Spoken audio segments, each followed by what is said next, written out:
case, the real interests of citizen voters is subjugated to the demands of international finance.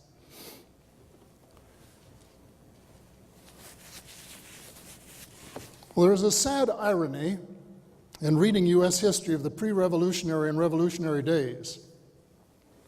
Historians often attribute the revolution to the tax on tea.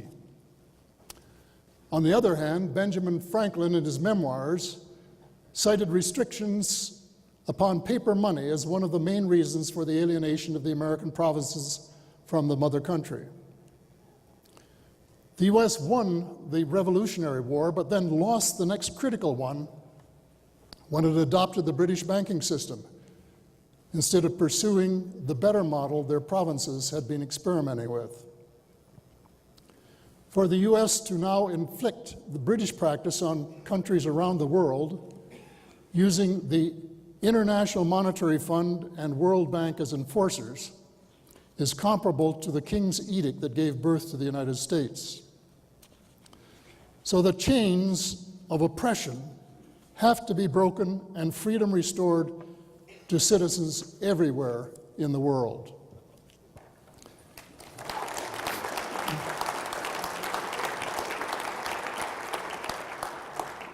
It's time to forget the Tea Party and address the critically important issues facing the U.S. and the world.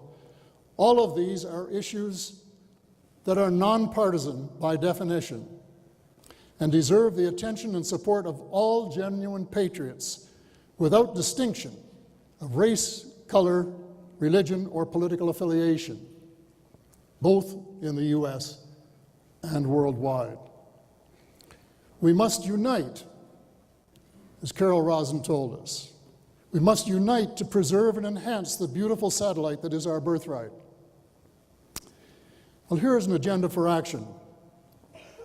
The first and most urgent project is to clip the wings of the bankers and democratize the money creation function.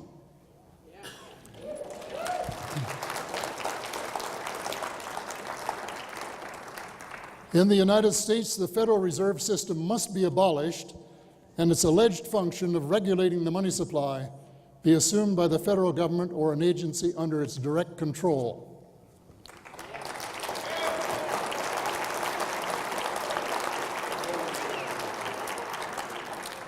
The most powerful and valuable tool in the economic arsenal must be available to the representatives of the people who can be held responsible for their success or failure.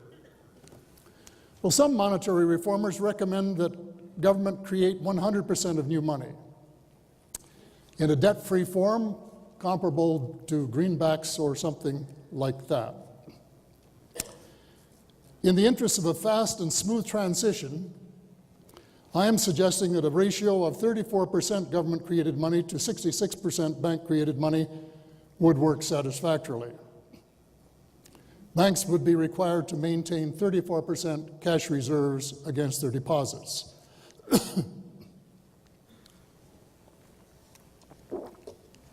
The important thing is that governments must immediately create the large sums necessary to balance their budgets and get their economies running at maximum output again. And I am talking about an infusion of perhaps $10 trillion equivalent to start, and more if necessary, to get economies up to speed and to reduce unemployment worldwide by at least half with the creation of millions of new jobs. Is this likely to cause massive inflation, as the financial cartel will immediately allege, because it is one of its longest-running and most successful bugbearers? Well, the answer to their phony phonetics is a resounding no. As any economist should know, it is the amount of money that is created that influences prices and not who prints it. So as long as government limits what the economists call the multiplier effect, there will be no problem. Certainly the present system has been inflationary. A 1950 US dollar is only worth 7.5 cents today. A common sense monetary policy should produce better results than that. So there is no reason why the banking system should not be fundamentally reformed at once. There are four other actions that I think we, the people of the world, should demand of our politicians. A law must be passed at once to prohibit all politicians, candidates for political office, and political parties from accepting money from any financial institution.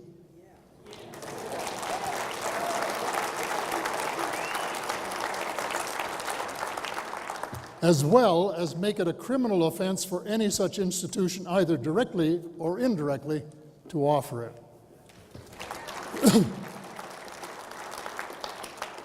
World leaders must adopt a 10-year time frame to reduce greenhouse emissions by 90%.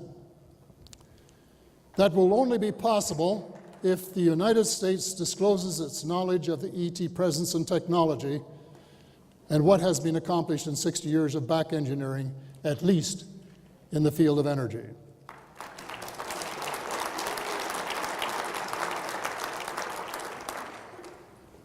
The UN should declare 2012 the year of forgiveness and reconciliation, a new era of cooperation and, using the Greek word agape, love, between races, tribes, religions, nations, and regions, both mondial and intergalactic. We have so much to learn from our star visitors in many areas, including medicine and food production. So the U.S. must relinquish its privileged position as the center of the loop as part of a new kind of leadership, leading the world in creating the better world that we all dream of. Now, none of this vision of a just and peaceful world will be possible unless the all-pervasive powers of the international banks have been broken. In 1999, I wrote a book in which I said the next world war would be between the banks and the people of the world. There have been skirmishes for centuries, and so far the banks have always come out on top. They are now taking advantage of the recent meltdowns and the resulting sovereign debt crisis to line up their heavy artillery, including the International Monetary Fund, the World Bank, the Federal Reserve System, and the Bank for International Settlements for a final conclusive battle. As always, the aim of the game is to rob the people of the world of their sovereign right to govern their own affairs and to entrench the power of the international banks, their elite industrial allies, and a small cabal of military and intelligence insiders who run the world as their private fiefdom. The word unjust is too small a word by far to describe what they're up to.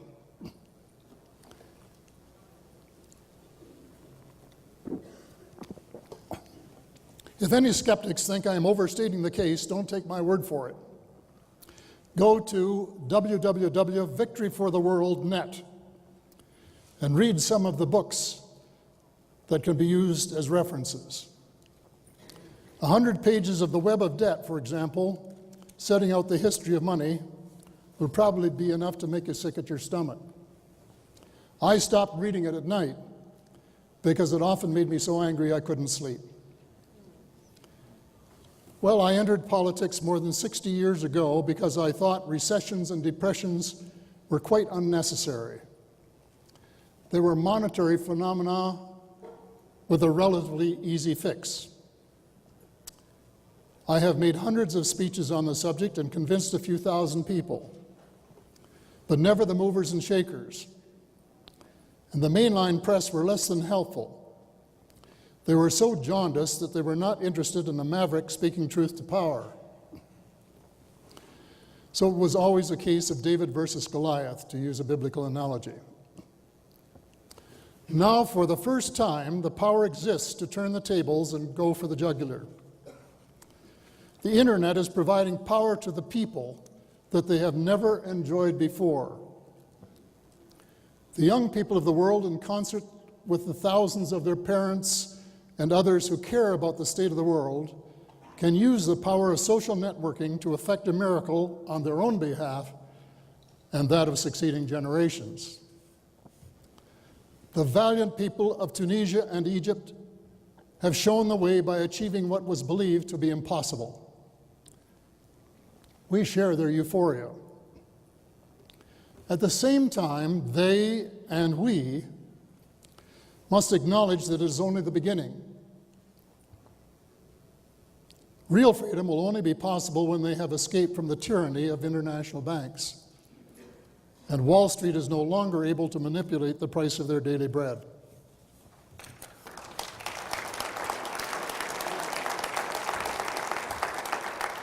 Thank you. A good start might be to distribute perhaps 1 million copies of this speech and translate it into a number of languages. Then the rising generation can bombard the barricades through their social networks. Regime change is not necessary except for leaders who refuse to see the light. But concerned citizens of the world should band together and rattle the cages of all federal politicians. Tell them bluntly that they must vigorously support the above agenda or face inevitable defeat at the next election. It is a simple message, but it is the only one that they understand. At a press conference on March 29, 2001, announcing that the U.S. was backing out of the Kyoto Protocol, President George W. Bush said, quote, "A friend is someone who tells you the truth," end of quote. Well, that is what I've been doing today. It is a message of global hope for every race, color, religion, and nationality in the world, and of peaceful relations with visitors from other realms. Thank you.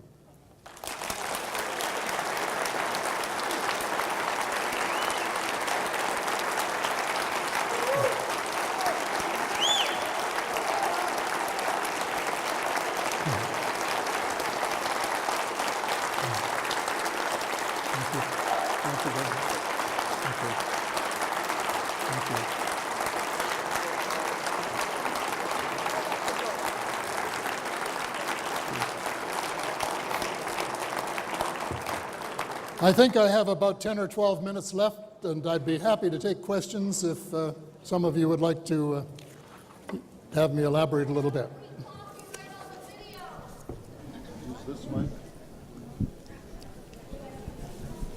Is this mic live?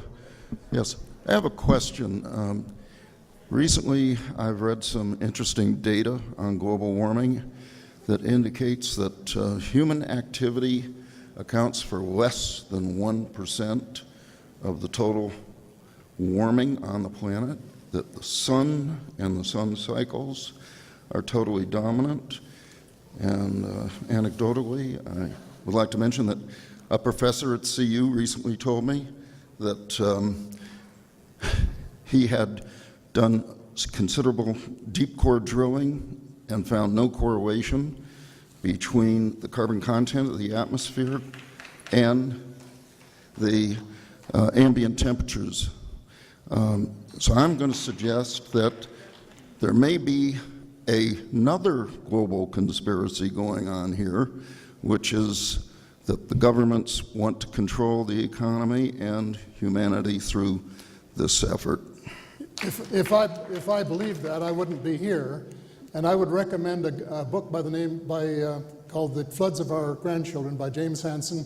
And I think anybody who reads it, it's a heavy read, but if you read it through, you'll be convinced this is the number one facing the globe at the present time. And sure, there's some heating from the sun, which is affecting other planets. We can't do anything about that. All we can do is change what we do, and that is what I think we have to do right away. And what about the releases from ClimateGate and all of the secret memos that prove that that data was manipulated? I'm sorry, I can't give credence to... Amidst all the negative news and talk, which is certainly true and justified, I'd just like to have you comment on the revolution in South America in the financial system and human rights. They have finally except for perhaps Colombia and Peru, gone to leaders that are truly representative of the people and are eschewing the IMF and the associated financial institutions that you spoke about. Good. Would you care to comment on that, or Comment on do you have anything to say about that? I mean, do you think it's a beacon for the rest of the world to look at? I'm sorry, I'm having difficulty hearing. Maybe the reverberations, I don't know whether I can continue this or not. I'll put another earplug in here and see if I can. What was it again?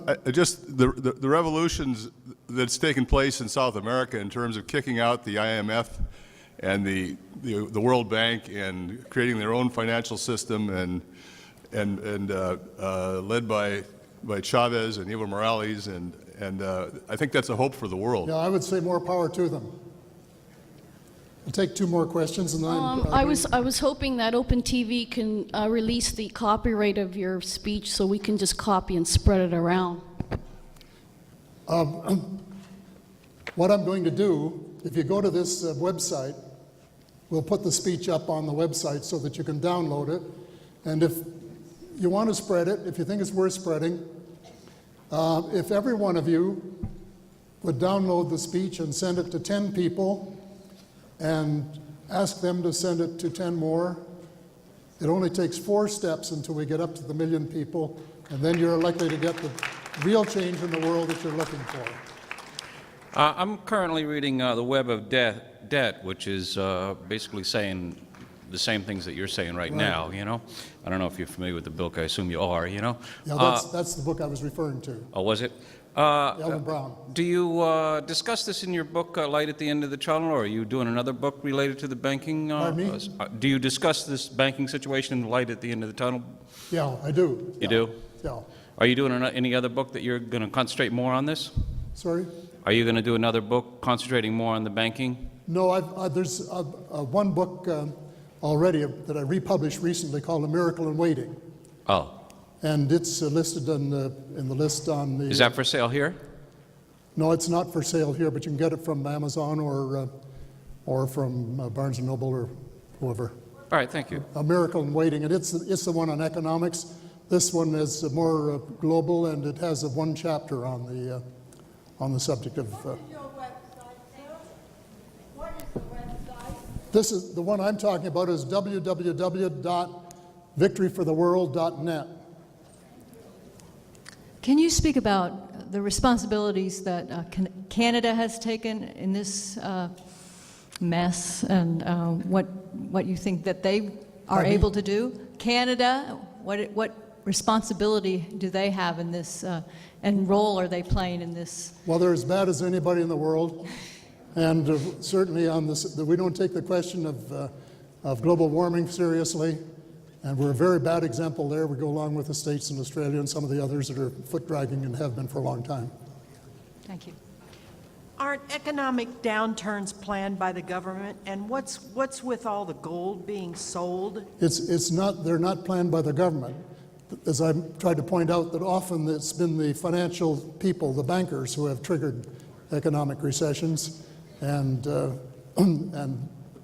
some of them, just a few, the elite ones, benefit from it at the expense of the others that buy up the small banks and they buy up the assets at low prices and so on. They're the ones with the incentive. Okay, well, I think that's enough questions. Thank you very much. I'm going to be outside autographing books. If anybody is interested, why come out and I'll be glad to autograph your book for you.